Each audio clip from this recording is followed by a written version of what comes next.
Karen Reed left the courthouse after posting bail, charged with hitting her boyfriend, Boston police officer John O'Keefe, with her SUV early Saturday morning and leaving him in a snowbank. I am disappointed in the rush to judgment against my client. Reed was in a 2-year relationship with the officer. Last Friday night, say prosecutors, the couple went to 2 bars in Canton before being invited to an after party at this Canton home. Prosecutors say she dropped O'Keefe off and left because she was having stomach issues. She stated that she dropped the victim off, she made a 3-point turn in the street and left, did not see the victim enter the house. She indicated that she first observed the broken taillight in the morning and did not know how she broke it. Prosecutors say when O'Keefe didn't return home, Reed repeatedly texted him and asked 2 friends to return to the house in Canton. They discovered his body at the height of the blizzard near a fire hydrant, skull fractured, severe cuts to his arms, eyes swollen shut, and suffering from hypothermia. And when a female paramedic arrived, She arrived on scene, observed the victim's condition, went to speak to the defendant in regard to any sort of prior medical issues or causality of the injuries that she observed to his face, to which the defendant then made several statements to her indicating, "I hit him, I hit him, I hit him, I hit him." I think that there was a lot of political pressure on this district attorney's office to bring charges in light of the fact that a police officer was the victim here. the alleged details unfolded in a courtroom packed with officers and members of 2 families visibly upset.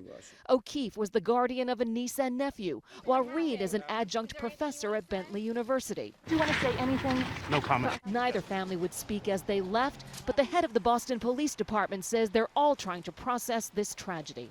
Lose anybody, any member, and especially in circumstances like this, it's tough. In this dash cam footage, you can hear Karen Reed screaming, then see her running, apparently in distress, as Canton police respond after she discovered her then-boyfriend John O'Keefe's body in a snowbank. Karen addressed that video after court. I've seen it many times, and it's difficult each time.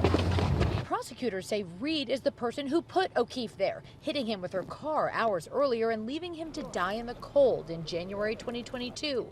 After opening statements, 3 witnesses testified Monday: John's brother Paul, his wife Erin, and the first responding officer. Miss Reed was visibly upset.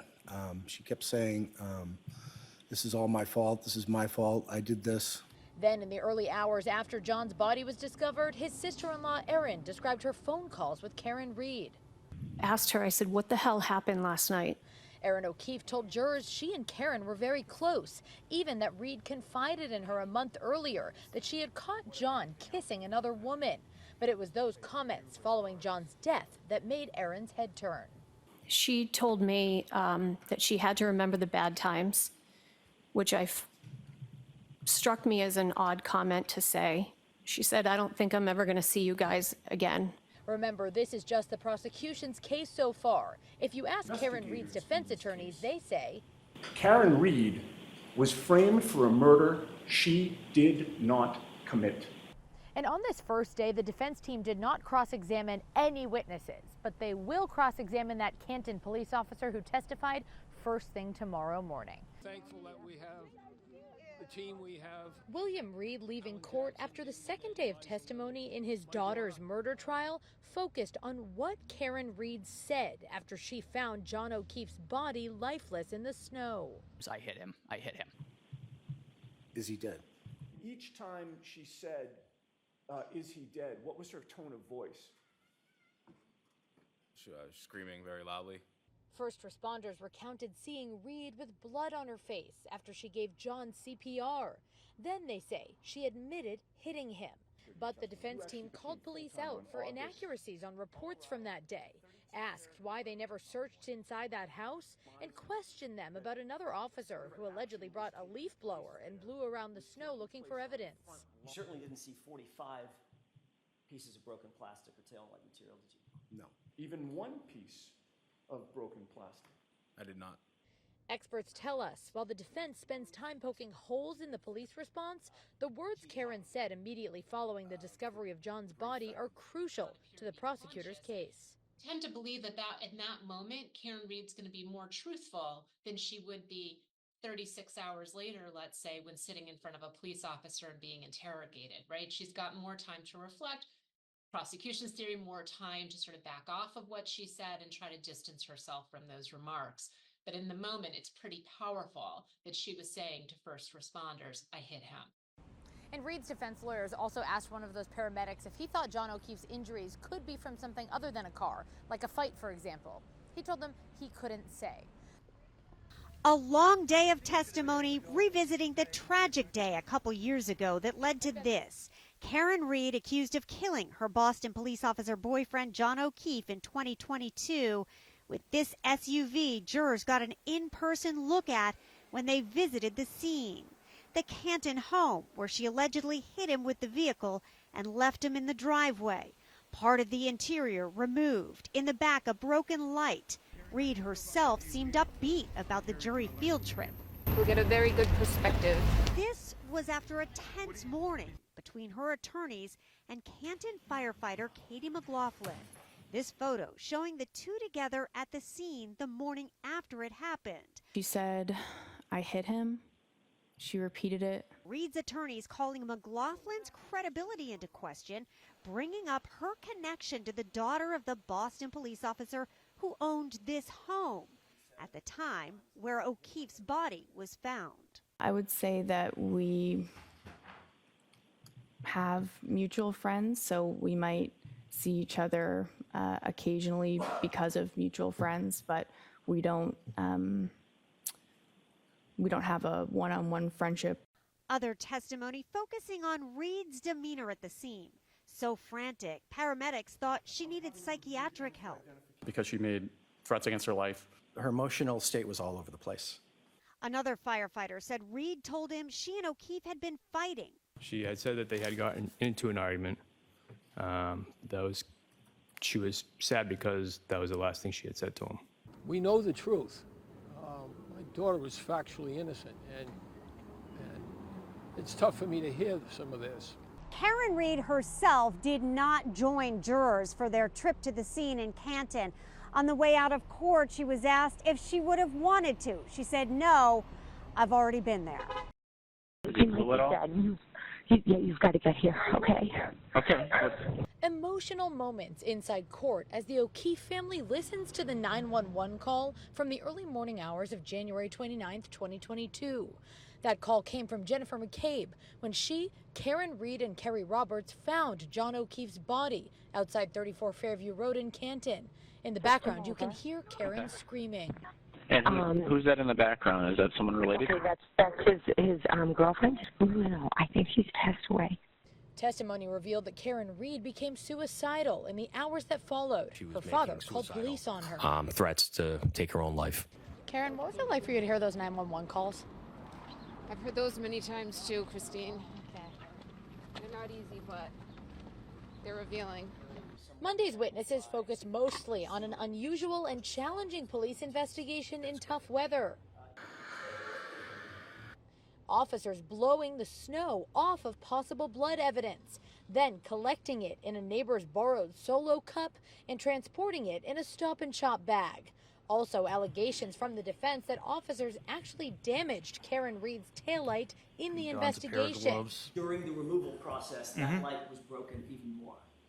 No.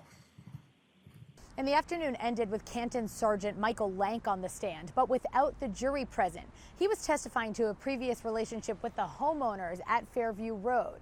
Now, it hasn't been decided yet whether or not that previous relationship will actually be admitted in front of the jury. We expect to find out tomorrow. Something out of the ordinary, like a black blob in the ground by the flagpole. And there it is, the first witness to place what could be John O'Keefe's body on the front lawn of 34 Fairview Road shortly before 2 a.m. on January 29th, 2022. 5 or 6 feet, like long. Julie Nagel is among the group of Brian Albert Jr.'s friends who were over the house for his birthday that night. She, friend Sarah, Brian's sister Caitlin Albert, and her boyfriend Tristan Morris all testified Tuesday. Nagel says she was getting a ride home from Jen McCabe that night when she alerted her friend to something on the lawn in this spot she indicated. I did say out loud, I was like, I think I might have saw something. But she was drunk, she says, and the defense pointed out this observation was first noted in October of 2022 to Trooper Michael Proctor, months after Karen Reed was indicted for murder. You've never mentioned that this black object was 5 or 6 feet long until the last hour or so when Mr. Lally questioned you about it, correct? Yes. This revelation came after a half day of testimony from others about who saw whom, where, and when, and what many didn't see. Against that white snow, did you see a black baseball cap? I did not. Absolutely not. No. Did you see a black sneaker? I did not. No. Did you see a 6'2", 220-pound man sprawled out right in front of you on that lawn? I did not. No, I did not. No. But jurors left the day with the revelation of that black blob on the lawn, a piece of evidence defense attorneys squashed on their way out of court. Her credibility is completely shot. Do you think this is a made-up story? Yeah, I think it's a made-up story. Describe him as a person. A nice guy, a good guy. That's Colin Albert on the stand talking about John O'Keefe. He was 17 when John died and has been pegged by defense attorneys as a possible suspect. I don't know what you mean by intense. I said in my opening statement, it is not up to us to solve this case. We think that there are, multiple suspects that the police completely failed to investigate. Before Colin took the stand, his friend Allie McCabe did. They're connected in this family tree through mutual cousins, but they're not related. She spoke about harassment her family has faced. People showing up at our house, people emailing my school.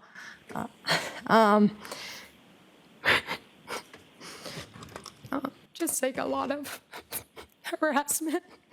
Which is why she later screenshotted texts with Colin from that night to prove when he left the house, she says. He was not at the house when John was there, so I drove him home. So people are harassing him saying he was at the house when it's not true. Witnesses earlier testified to seeing a man and a woman, and then just a woman, in a car outside the home that night. The prosecution wants the jury to believe that's because John was already in the snow. The defense suggests he was inside the house, and Colin could have been there with him. Point in time on the evening of January 28th into January 29th, 2022, did you see Mr. O'Keefe anywhere? No. There were two people from inside 34 Fairview that night that have yet to testify. That's Jen and Matt McCabe. And remember, Jen was with Karen in the morning when John's body was discovered as well. So we expect to hear from them soon. But first, Colin Albert will be back on the stand for cross-examination. I will beat your I promise you, I will you all up. Hey, yo, bang, bang. These videos taken by Colin Albert in high school played before the jury as the defense worked to paint him as a kid with a propensity for fighting. That was a threat, wasn't it? Yes. But Colin claims he's never been in a fight, not with anyone but his brothers. The defense also showed this picture, taken 28 days after John O'Keefe's death. See Colin's knuckles? And I was walking up the driveway and I slipped down the driveway and I tried to catch myself, but I had something in my left hand, so I had tried to brace myself with my right hand and I ended up sliding a little bit down the driveway. After Colin, it was Matt McCabe's turn to testify, filling in yet another witness in the long list of people at or near that after party. McCabe said he kept looking outside for O'Keefe and Reed that night. He saw Karen's car outside in 3 different positions and a wave of tire marks in the snow. I looked out again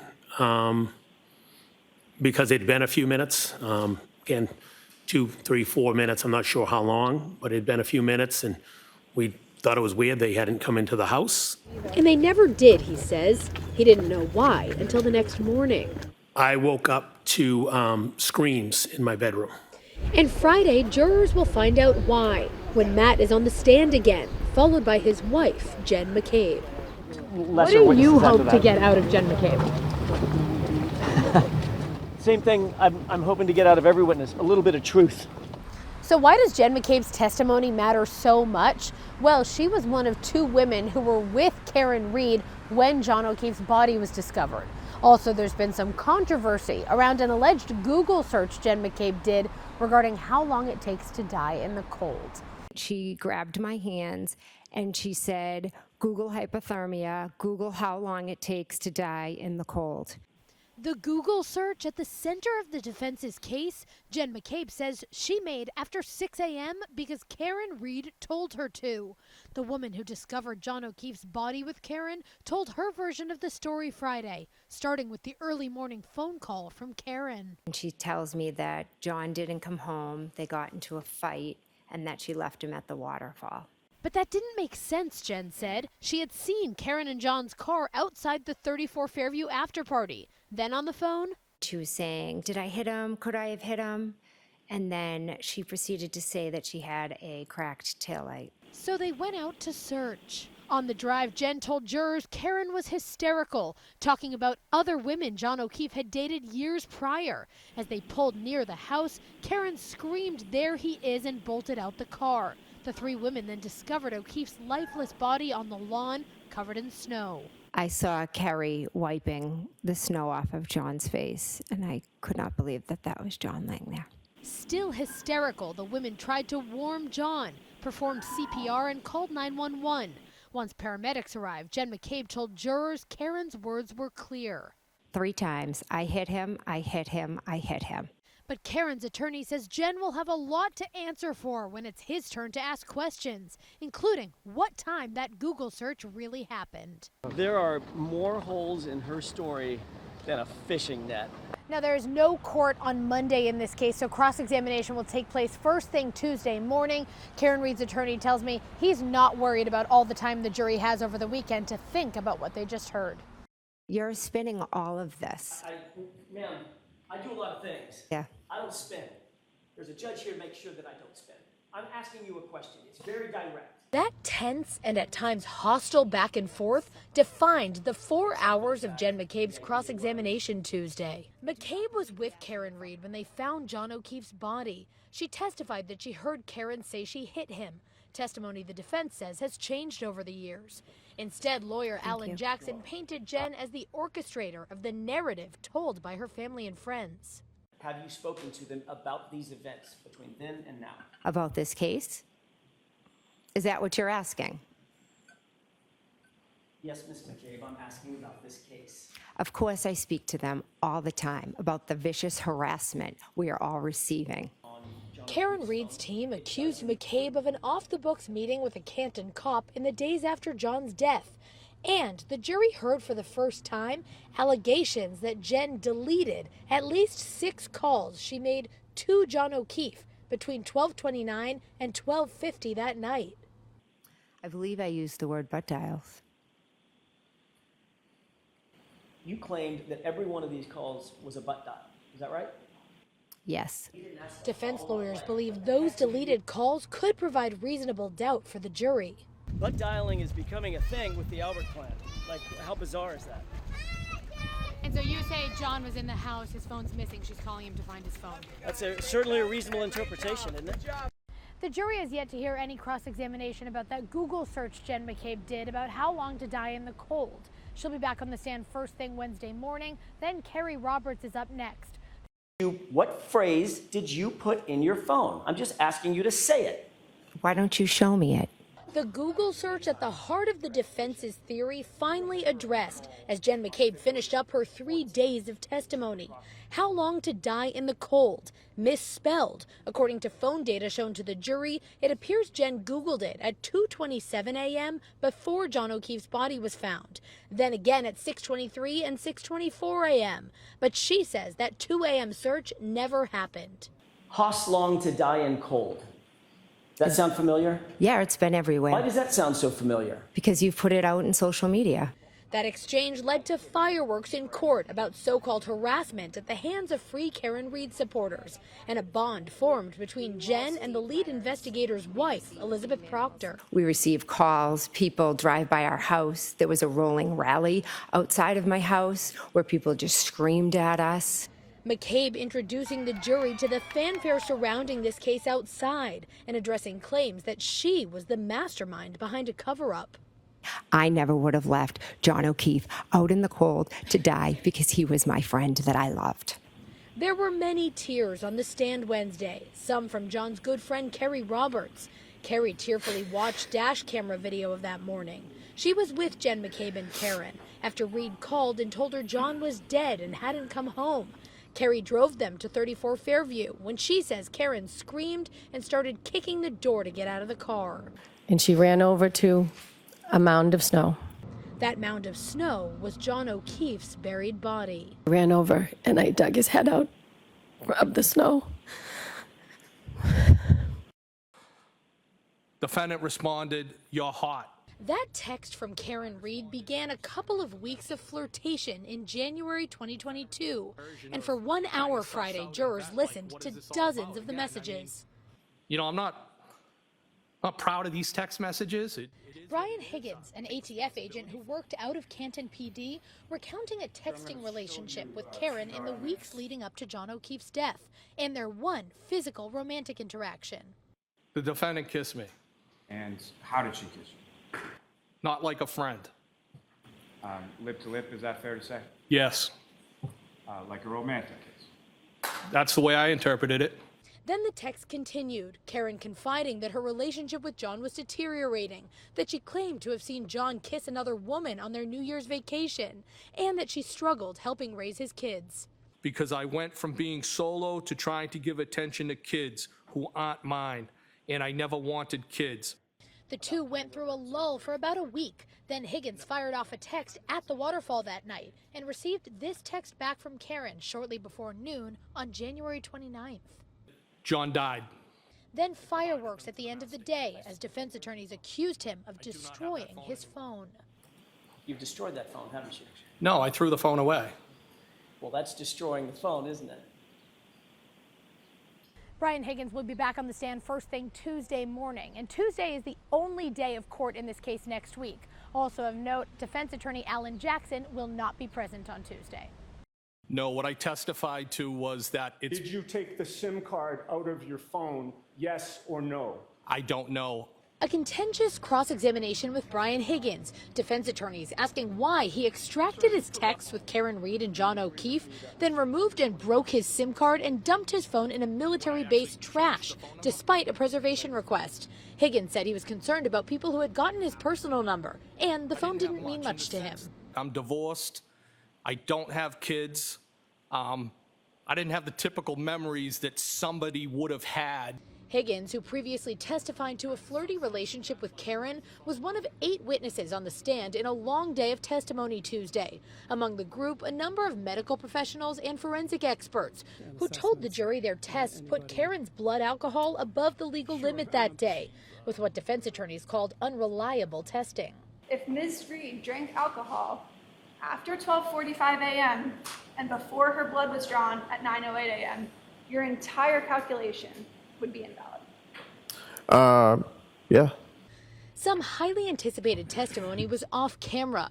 John's teenage niece and nephew testified about their 2 years witnessing what the prosecution has called a deteriorating relationship. On the phone the morning of John's death, Karen said, "Maybe I did something. Maybe a snowplow hit him," the niece testified. She said they were in an argument. The defense criticized that decision. It was desperate and inappropriate for the DA's office to call children to try to prove a non-existent motive that they failed to prove through their adult witnesses. This was the only day of testimony this week, and next week there will only be 3 days of court in this case as we enter the 6th week of testimony. Zero. Absolutely zero impact on this investigation. That is what State Trooper Michael Proctor tried to convince the jury about his relationship with some witnesses in this case and about the unflattering personal text messages of his he sent over the lifetime of the case. She's a whack job. See you. Objection. So don't spell it. You have to. So these are your words, Trooper Proctor? Yes, Your Honor. Go ahead and say them. Yes, she's a babe. Weird Fall River accent, though. Said the Alberts beat the shit out of O'Keefe, left him for dead, and that's why her taillight was cracked. She's gross. Trooper DeChico, oh, her. Text to his fellow troopers, his childhood friends, his wife, disparaging Karen Reed, at times mocking her medical condition as he investigated her for murder. The rest of the unprofessional and regrettable comments are something I'm not proud of, and I shouldn't have wrote in a private or any type of setting. Before Proctor, 2 other witnesses testified about when Karen's taillight broke. Then Trooper Proctor showed the jury the actual physical taillight itself. But Proctor's texts took over Monday afternoon. These moments were as he testified for the state. Then defense attorney Alan Jackson got 25 minutes to start cross-examination. Who's the client? I was referring to Ms. Reed, again, unprofessional language. I'm asking for who you were referring to. Ms. I know Reed. you've got an explanation. As an unbiased, objective investigator, the person that you were investigating, you referred to your bosses as correct? Again, poor language on my part. Poor language is one way to put it. Shame on you, sir. That comment, stricken from the record, still hung in the air at the end of Trooper Michael Proctor's cross-examination by defense attorney Alan Jackson. At the center of a second day of testimony, the offensive texts Proctor sent about Karen Reed. Hopefully, she kills herself. Your figures of speech include the following. She's a Objection. Is that right? Yes. A whack job, correct? Yes. Right? Yes. No correct? Yes. She's according to you, right? Yes. A girl who herself, right? Correct. But the focus Wednesday was about more than the insults in those texts, but what they revealed about how Trooper Proctor conducted his investigation into John O'Keefe's death as early as the night after it happened. But I assume you guys are out to make it cut and dry since it involves cops, correct? Yes. And Bird writes, something stinks, correct? Correct. And then Trooper Proctor, you responded, yeah, but there will be some serious charges brought on the girl. In 5 hours, the defense asked Trooper Proctor why he never considered other suspects, if he deleted ring video to conceal evidence, and about his friendship with the Albert family. After court, defense attorneys felt Proctor's testimony cemented a future Karen Reed acquittal. Beyond any reasonable doubt. It's beyond any doubt. I've never seen anything like it. Like everything he's touched has been compromised. And an important note, today the case lost a juror for personal reasons. So now there's 16 jury members, 10 women and 6 men. The day finished up with Lieutenant Brian Tully on the stand. He'll be back on the stand first thing tomorrow morning. Commonwealth arrest. After 8 weeks of testimony and 68 witnesses, the state rested its case against Karen Reed. Its final witness, the medical examiner, left the manner of John O'Keefe's death unsolved for the jury, not definitively from a car strike. Would you agree that his injuries to his face are consistent with having been punched, That is a possibility. dragged on the ground, It's possible. being struck with a large object such as a baseball bat or a barbell? It's possible. Now the defense takes center stage, first with a plow driver who says he plowed Fairview Road multiple times between 2 and 6 a.m. that night. Did you see anything on the lawn? Nothing. See a body? No. No body, but he did see a Ford Edge parked out front that arrived between 2:45 and 3 a.m., he says, which the defense believes shows activity at the house when everyone said they were asleep. John O'Keefe was killed inside that house and drug outside, period. Nothing but the truth to help you God. I do. To further that theory, Dr. Marie Russell, a retired California doctor who's done research on animal attacks. She reviewed pictures of O'Keefe's arm injuries. I believe that these injuries were sustained by an animal, possibly a large dog. Defense attorneys tell WBZ they still plan to call 2 accident reconstruction experts and a different medical examiner, but they think they could rest their case on Monday. I think we're going to be done on Monday. Yeah, I think we're going to be done on Monday. I think we'll probably Does that mean closing's Tuesday? I think closing on Tuesday, and then we'll charge the jurors, and they'll have it by maybe end of the day Tuesday. And court is expected to be 5 full days next week, though if defense attorneys wrap up when they say they're going to, several of those days could be for jury deliberations. Thank you, Your Honor. With that, the defense rests. 29 days of testimony, 74 total witnesses, and Karen Reed's murder trial is almost in the hands of the jury. The sea of people here to support the defendant increased 5-fold Monday as the case wrapped up. Way to go, Karen! That crowd swarming Reed and her team as they leave court. How do you feel about how the size of this crowd has grown? Yeah, it's heartwarming. The group comes from all over the country, wearing pink and believing Reed is an innocent victim of a cover-up, framed for the murder of her boyfriend, Boston police officer John O'Keefe. Reed's lawyers spent the final day of testimony trying to disprove prosecutors' theory that she hit O'Keefe with her car and left him to die in the snow. It is not, no, sir. 2 expert accident reconstruction witnesses testified for the defense. They recreated multiple versions of the accident and say neither the damage to Reed's Lexus nor John O'Keefe's injuries to his head and arm are consistent with a car crash. It is not, no, sir. Your service is complete. I'm declaring a mistrial in this case. That statement from the judge bringing strong emotion from the mother of John O'Keefe. The O'Keefe family, as well as the Reeds, will have to sit through another trial after the 12-person jury of 6 men and 6 women was unable to reach a unanimous decision in this one. The deep division is not due to a lack of effort or diligence, but rather a sincere adherence to our individual principles and moral convictions. To continue to deliberate would be futile and only serve to force us to compromise these deeply held beliefs. The Norfolk County District Attorney's Office releasing this statement immediately after, saying, "We thank the O'Keefe family for their commitment and dedication to this long process. They maintained sight of the true core of this case to find justice for John O'Keefe," saying the Commonwealth intends to retry this case. The Commonwealth did their worst. Guess what? They failed. They failed miserably, and they'll continue to fail. 10 weeks and 74 witnesses and no closure for those involved. Karen Reed and her lawyers hugged her family before they exited court, just briefly addressing reporters outside. I want to send a message to all of her supporters out there. Your support was invaluable. Touched, and we ask for your continued support. I'm not from Texas, like my colleague here. I'm a Boston kid, but I'll repeat what he said, which is, we ain't got no quit.